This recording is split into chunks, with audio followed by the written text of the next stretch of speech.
mwena wa Kitengela gukune kaunti-ini ya Kajiado ni mathiete na mbere na guikiaritana kuri ministry ya ugitiri na makiria nginyanagia maabitha borithi gukorwo magietha na njira njeru cia gutigirira ati ni methana kana ni mahurana na andu aria maratabania mirurungano ya gutetia thirikari-ini iria ititio ni ngwataniro ya Azmio la Umoja wa Kenya coalition.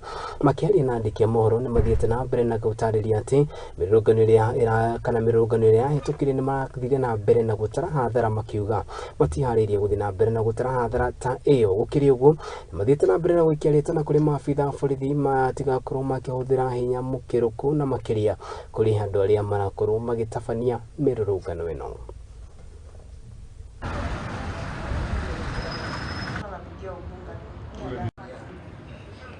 Na hata sisi tuko tayari kujidefend.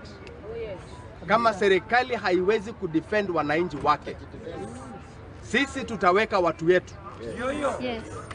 Tutaweka watu wa kudefend watu wa Kajiado. Ama namna gani? Yes.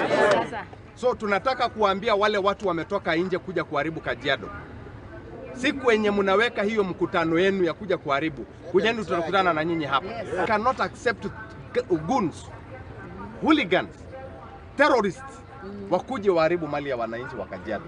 Wale watu wamepanga kuja kuharibu Kajiado, tunawajua,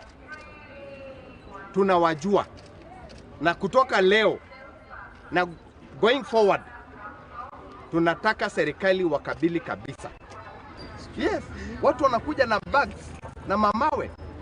Hatuwezi kubali watu wanakuja na mawe kutoka kaunti tofauti wanakuja kuharibu Kajiado yetu.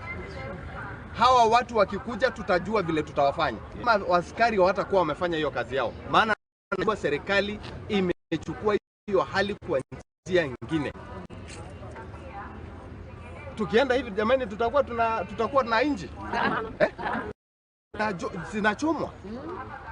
Watu wanaharibu CCTV, wanakuja wanaharibu CCTV ya duka ya mtu ndio wavunje. Ndio serikali hiyo ndio kutafuta inji? Ama hiyo ndio kutafuta? Yani nataka kuambia ndugu yangu